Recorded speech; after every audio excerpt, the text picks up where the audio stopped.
రామ తల్లిదండ్రుల దగ్గరికి వచ్చి తను మళ్ళీ ఎండోమెంట్ ఆఫీసర్గా ఉద్యోగంలో జాయిన్ అవుతానని చెప్తూ ఉంటారు. గవర్నమెంట్ తన నిర్ణయాన్ని గుర్తించి మళ్ళీ జాబ్ ఇచ్చి రమ్మని పెద్దవాళ్ళే ఆశీర్వాదం తీసుకుంటూ ఉంటారు. ఆద్య పేరు మీద ఒక కొత్త సంస్కృత నాట్య కళాశాల ఓపెన్ చేస్తూ ఉంటారు. రాము కూడా వెళ్ళాలి అనుకుంటారు, కానీ డ్యూటీలో జాయిన్ అయ్యే మొదటి రోజు కావడంతో వెళ్ళలేకపోయాడు. పిన్ని తన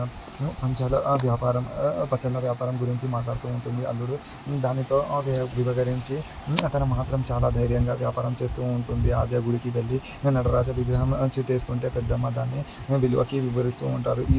ఇది కేవలం విగ్రహం కాదు, సృష్టి లయం లాంటిదే అని చెప్తూ ఉంటుంది. ఇంకోవైపు అనగాదేవి మరియు మేఘ ఆద్యకి పొట్టిగా ఇంకో డ్యాన్స్ స్కూల్ పెట్టాలని కుట్ర చేస్తూ ఉంటారు. ఆద్య స్కూల్ ఓపెన్ చేసే లోకక్షణం తెలుసుకుని మేఘ తన తల్లికి అనగాదేవికి ఫోన్ చేస్తూ ఉంటుంది. చివరికి ఆద్య తన డ్యాన్స్ స్కూల్ని పెద్దమ్మ పెద్దనాన్న చేతుల మీద రిబన్ కట్ చేయాలని గ్రాండ్గా స్టార్ట్ చేస్తూ ఉంటుంది. మన సంస్కృతిని ముందు తరదించాలని గట్టిగా నిర్ణయం తీసుకుంటారు. మరి నెక్స్ట్ ఎపిసోడ్లో ఏం జరగబోతుందో అనేది చూద్దాం. Thank you.